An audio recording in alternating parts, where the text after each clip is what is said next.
Welcome into KSL Sports Rewind. We've got a special interview coming up for you as we had an opportunity a couple weeks ago to go see the Davis Darts and the Park City Miners. And boy, it was an impressive win for Davis, and we figured we got to get Coach Trevor Yoakum. So today we spend a few minutes with Coach Trevor Yoakum. Our interview with Coach Yoakum brought to you by Heidemann and Associates here on KSLSports.com. Please be joined by Coach Trevor Yoakum out of Davis High School. Coach, thank you so much for joining us here tonight. I'm glad to be here. Thanks for having me. So, Coach, still a young sport in the state of Utah, at least being a sanctioned sport. So just wanted to maybe start off with letting you explain a little bit about your background and how you got into lacrosse and ended up being the head man at Davis. Yeah, I'd be happy to share that story. It goes back quite a few years. We moved to New Hampshire back in 2000, and my oldest son came home in the spring, and I'd been coaching football, and he said, I want to play lacrosse. And I remember looking at him like, what's that? And he said, he doesn't know, but you get to hit people. So I was like all in. So he started playing out there, and then Dylan, who had been the prior head coach, who I coached with my son, he was 8 years old. And our town didn't have a team his age. And so Nashua, New Hampshire was the nearest one, which was about a 40-minute drive one way. So I would drive, and his coach, Mike Susi, great guy, just started getting me involved in some drills and games and the way he managed it. So I started helping there. The high school head football coach who I coached with was also the lacrosse coach. And so I started helping a little bit there. And then when we moved back to the state of Utah in 2007, my wife said, you're going to have to start it because Kaysville had no program. Bountiful was the closest for youth. So I actually reffed that spring season because my family didn't come till July. And then I started the youth program in Kaysville in 2008. And then I started the high school program in Kaysville in 2009. And then I head coached it under the club up until basically it was sanctioned. At that time, I had a son come home from a mission that had cancer. And so that kind of took me away from the sport for a little bit. But then we had COVID, and then the Davis actually wanted me and Dylan, and he just assumed the head coach, which was great for me, and I really enjoyed that. I was his assistant because I wanted to make sure he had enough support. Sometimes it's hard to find coaches.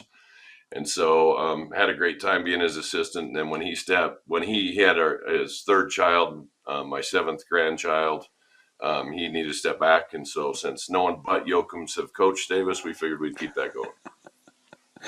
How much pride do you guys take in that? I figured there was a family relationship, but I didn't know it was that close. How much pride do you guys take in that, kind of owning and building that program? Well, for me now it's sustained splitting. There was a time when youth was up to 180, 190, got a board formed. It's just neat to see it grow. And when Farmington started, clearly there was a split, trying to get back involved with the youth some more. But I just love seeing it. I'm just glad it's here for the kids because it's such a great sport. Talk about the growth. You talk about, I think you look at the couple of years it's been here, Corner Canyon is really the only state champion in the highest division, be that Division A or 6A. But, Fremont, Farmington, Davis, you guys have all been super strong, have played them in semis and state championships. Talk about the growth of lacrosse up north and kind of what you're seeing in it as a spring sport. Yeah, so there's always some really good core players. I feel like up north, Corner Canyon I think is kind of in a league of their own in a lot of ways, but they get great talent down there, and that's awesome for them. Up here, Farmington's been tough. I think they're tough again this year. I don't think their record really speaks to how good they are. And Fremont out there was Searle, who I actually went to high school with. So, oh really? He's an identical twin, and I always, when I see him, I make sure he knows he's the ugly one. But yeah, so we've been friends for years. We've talked lacrosse for years before it was sanctioned, and he was part of it, and then he left, and then he came back. So it's great to see it up here north. I think Weber's coming on strong. I think it will continue to grow. I'm sad to see. It feels like a lot of the football coaches actually haven't bought into how much lacrosse can help their football kids be better football players, because there is a lot of benefits to playing both sports in each sport, in my opinion. It was interesting because I was watching Duke Notre Dame over the weekend, and I think Notre Dame has a number of football players that also play lacrosse. We're talking D1, right? And that Notre Dame team obviously played in the national championship game for football, and defending national champion lacrosse. So there's a lot of crossover there, even collegiately, which I didn't really recognize. Familiar with that in high school, but didn't realize that that was the case even at the next level. Yeah, it helps. I mean, you can't play lacrosse unless you move your feet, and moving your feet only helps you in football. And Yeah, understanding the vision and seeing the field, that's why I think they complement each other very well. yeah. Well, so I want to ask you, Coach, because I kind of teased it with that last question, but obviously, how good will really for me, it's Farmington, Fremont, Davis. Those three have been super strong the last several years up north in Region One, and you can look at recent playoffs. You and Fremont have had some epic battles in the last two semis, and obviously last year you guys get the state championship game, take that game to overtime.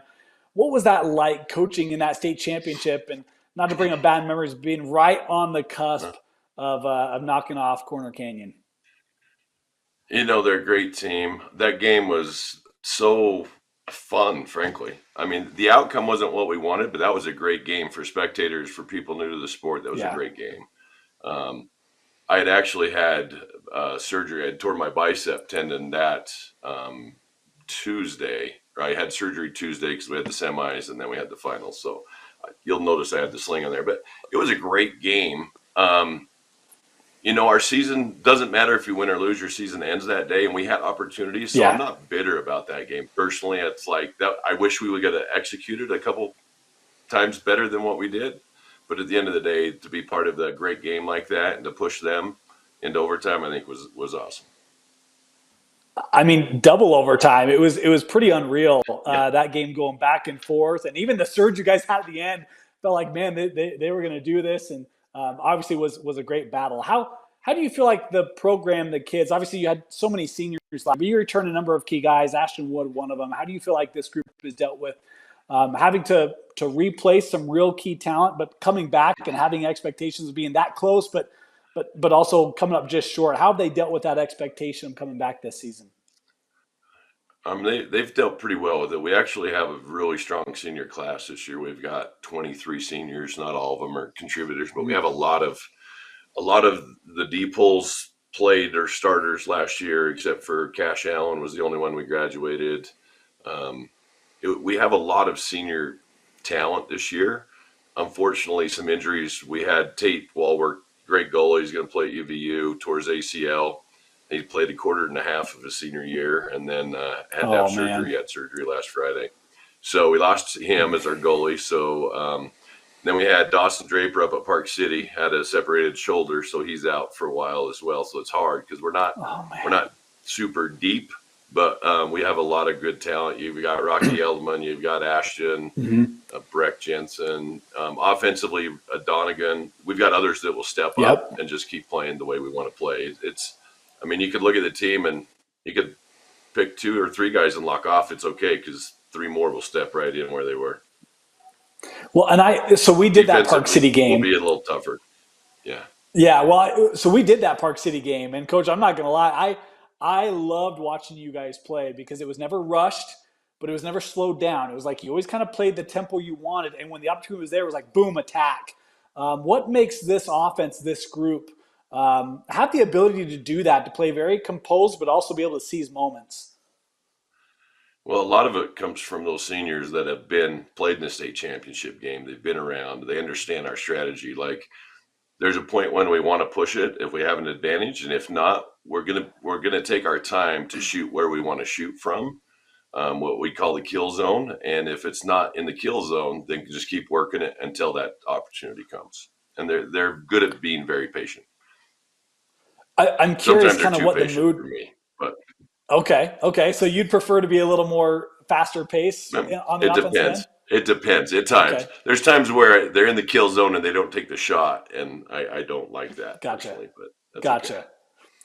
So talk about that Park City game because it was so interesting. You guys got off to a big lead, what, like 5-1, I think it was. And then they kind of came Yep. back. Park City takes a lead late. You get the last two of the game, including the game winner inside a minute to go to beat Park City by one. What was that game like, coaching in it? And And what was the experience, and how did your team grow from getting that kind of a win at Park City? Yeah, so little factoid, we've never beaten Park City. So even back when we were club, we've never beaten Park City. We've played them in semis and Wow. quarters. We've had some close games, but we've never beaten them. So it was a big win. It was great to just keep the composure and the offense to pull it through at the end when we needed them. Defensively, again, we're lacking a lot of experience between the pipes, but the deep pulls themselves are pretty good, and some of that allowed them to rally back. And they've got a lot of good players. They're a good team. They're going to run up and down. I think they've been in the state championship every year. It's been sanctioned. I think they're going to be back Yeah, there this year. they're really good. They're You good. talk about your D polls So and Carter Sant, man. I mean, he had himself a ball game at Park City. It felt like every ground ball he was around it. His size, his length, his reach. Talk about Carter Sant and what he brings to your back end. he's a 4-year starter. He is just a beast. It's almost unfair sometimes when he gets matched up with a player that doesn't have the same speed and skill. He can just bully his way, take the ball away, and go. And I love him for it. I mean, he's smart with it. He can help the younger guys out, but he is a beast on the field. He understands the game. He understands when to slide, when not to. It's awesome having him. That's someone I'm going to miss after he graduates for sure. He kind of feels like a defensive cheat code because it's like he's always in the right spot, right? It just never feels like he Yep. gets. I don't want to say he doesn't get beat, but he's just always there. I mean, he's just a stalwart. Or played that way against Park City and has the last several years for Davis, as you mentioned. Yeah. He's fundamentally sound. He knows when to throw checks, when not to. Keeps his balance super well. Um, he is a beast. He's awesome to have. So as I was preparing for that Park City game, I'm not going to lie, because of the limited minutes, I didn't realize that Walwork was your starting goalie this year, and feel terrible for a senior to have an injury and have a season taken away. But talk about the game that Tristan Tucker had, because my goodness, that guy, he made a half dozen saves, coach, that, I mean, could be candidates for saves of the year against Park City. Like, he stood on his head. Talk about Tucker and how he's been for you guys between the pipes. Yeah, he has a great mental frame. His fundamental part could do some work, but he did awesome up there in Park City. He made some saves that he probably shouldn't have made. Period. I mean, he's played lights out. I think he probably had a mindset like a lot of kids, like I'm behind the senior goalie and he's the captain. I'm probably not going to get a lot of time, and that changed in a blink of an eye. To all of a sudden now you're the guy. So he's adjusting to Yeah. that role really well. There's also another goalie, a ninth grader, Hunter Bingham, that will be pushing him to see, ultimately at the end of the day, I've told both them it's our job to play whoever's going to give us the best opportunity to win. And so it's good to see them push each other to get better and celebrate each other. But Tristan played a great game up in Park City for sure. You guys have started off 5-0. But maybe the thing that's special about this start, obviously the win over Park City, you mentioned first time in program history ever. Also had a close win against Woods Cross. Are you seeing something different with this year's group at Davis that you think could help, or maybe speaks positive in terms of how the season trajectory could go when it's all said and done? Yeah, well, having coached high school kids for over a quarter century in football and lacrosse, the mental part is such a big ordeal to them. And sometimes when they start looking at scores or believing the hype, they sometimes think they've won a game before they play it. Now, I think Woods Cross played really well. We didn't play to our abilities, I'll say, but then they didn't give up. It's just kind of get a new mindset and come back. And it was great the way they battled back. And it's nice to score the go ahead goal with 5 seconds left. That was a nice moment for them. So it's good for them to know they're not out regardless. Yeah, yeah. I'm curious. It's the Obviously, same you're thing. very familiar Same with. thing. Oh, go ahead.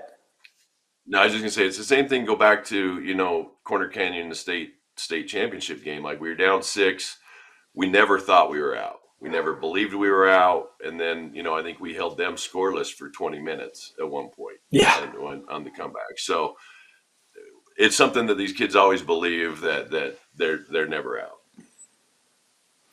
yeah. I'm not gonna lie, Coach. I mean, we do a lot of sports, a lot of coverage. But the last two Davis lacrosse games I've done have been absolutely unreal. Going back to that state championship game, and obviously that run you guys put on late, but then that Park City game. Because again, it was one where it felt like you guys had control, and then Park City gets a whole bunch of momentum at home. It's like, oh boy, this one may slip away, and the ability to pull that one out speaks a lot to, as you mentioned, kind of the resiliency of the kids in the program, which is awesome to see. Yeah, yeah, it's a special group of seniors for sure, on and off the So field.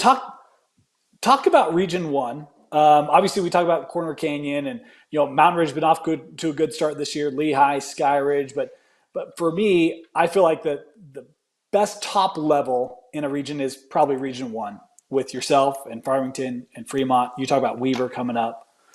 Talk about what it's like to coach up in that region, and maybe what is underappreciated about the level of play in Region One.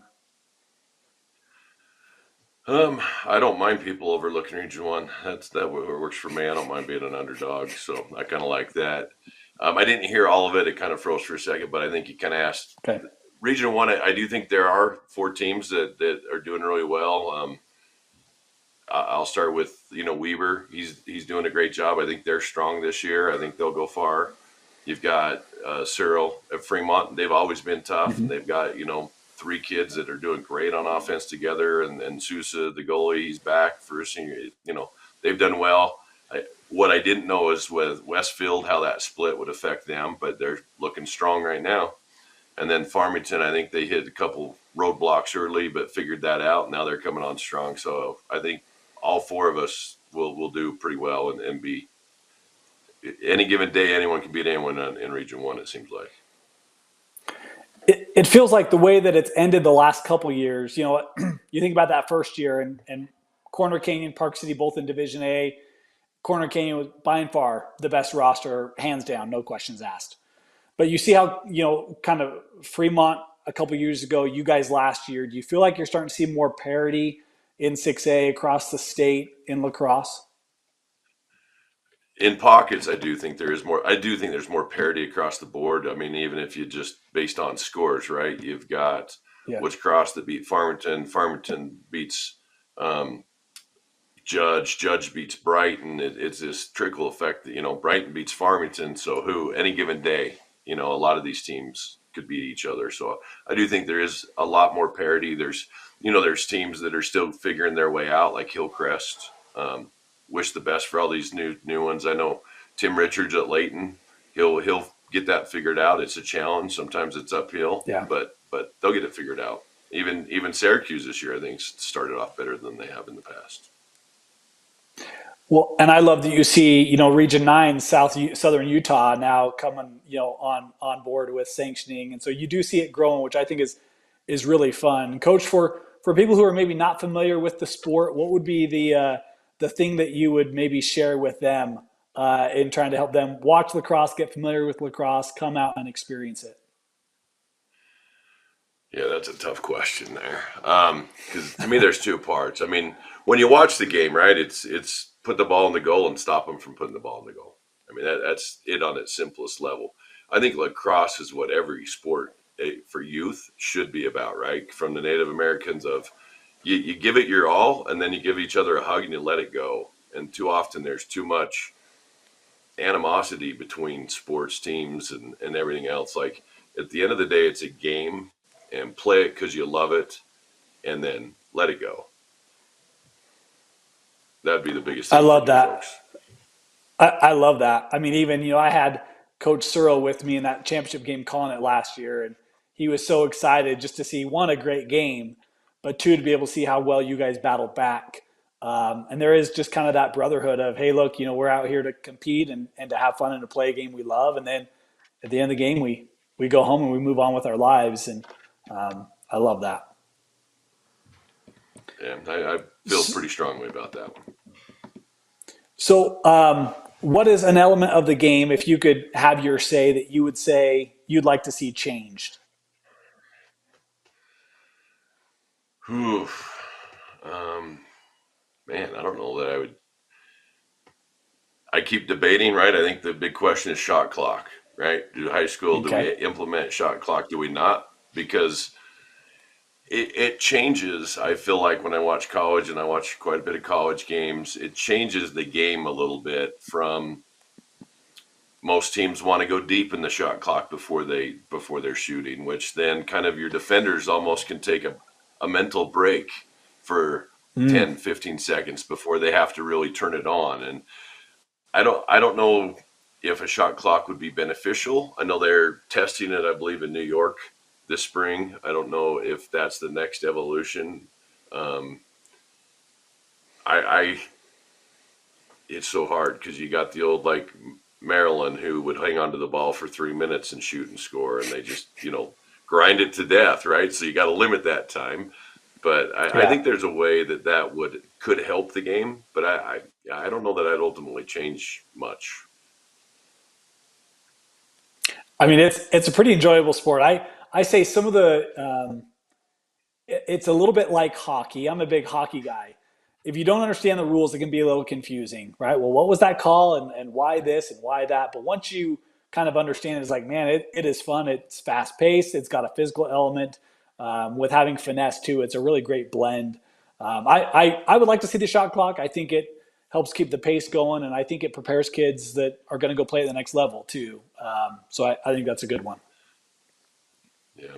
If I was going to change one other thing, it wouldn't be at the high school level, it would be at the youth level, and I would have them playing sixes rather than Mm, tens. Like, okay. because just puts the ball in their stick so much more. I mean, from goalies all the way down, they just have to figure that out. And that, again, Yeah. whatever can kind of raise their game to help them get better further up, I think that would be something I would change. What would be your advice for youngsters that want to see themselves playing varsity lacrosse in 2, 3, 5 years? What would be the advice that you'd give them to work on now? Yeah, so I love that question. Lacrosse is a sport that you can get as good as you want as long as you're willing to put in the work. And so, someone that wants to get better, get on the wall. And it's, wall ball 20 minutes a day for a year. I promise you, your stick skills are going to be in a whole different Hmm. place. And that alone makes a difference. And some of the challenging, I would just say, get on a wall, wear out that ball, get another one. Like just keep that going because you know, you see pros doing wall ball. There's a reason why they're still doing it. It makes a difference. So that's the advice I would have is get on a wall and stick with it. It's good advice. What is something cultural about your program that is unique to Davis? It can be a superstition or a pregame activity or a tradition. Just what's something about Davis lacrosse that's unique? I don't know if it's unique or just us. I mean, I think a lot of teams pray before they come out. Our team prays. I like that. I leave it up to them. Um, well, since sanctioning, whenever we're at home, there's a specific walkout song that we'll play every year for the seniors that come out. They get to pick the walkout song. So Okay. I would say that's unique. I don't know if other schools have a walkout song like that. What is it this year? Oh, I knew you'd ask that. I can tell you in 1 second because I do have it Yeah, here no problem. because I had to listen to it to make sure it was good. Um, Joker and the Thief Mm, by I'm gonna have to go listen to that one. yes, it's yeah, Joker and the Thief by Wolf Mother. Okay. It's a good I'll song. add that to my playlist, Coach. I'll let you know. I'll let you know what I Okay, think. please do, please do. Um, yeah, yeah, Coach. And anything else that you would just add? Or appreciate your time. Just in the closing minute here. Any other topic or item that you'd like to address, or even just share with our viewers? No, I just if I could get all the coaches to not rank us high at all, we like to be the underdog. So just don't rank us high. We're good being the underdogs, and We'll hopefully it's tell a you great what. great spring season after we come back from spring break this week. Well, Coach, when we do our bracketology, I'll make sure I pick you guys to lose in the first round. It can be bulletin board Okay, material that for works. you, and we'll do our part. So, I like that. Coach, we Being really the do. underdog's good. We really do. Yeah. We really do appreciate you joining us. Thank you so much. Congratulations on a great start to the year, and best of luck the rest of the way with Davis. We'll have a chance to see you again down the road uh, in the not too far distant future for sure. So, Coach, thank you. Thank you, Dane. Appreciate it. Have a great day.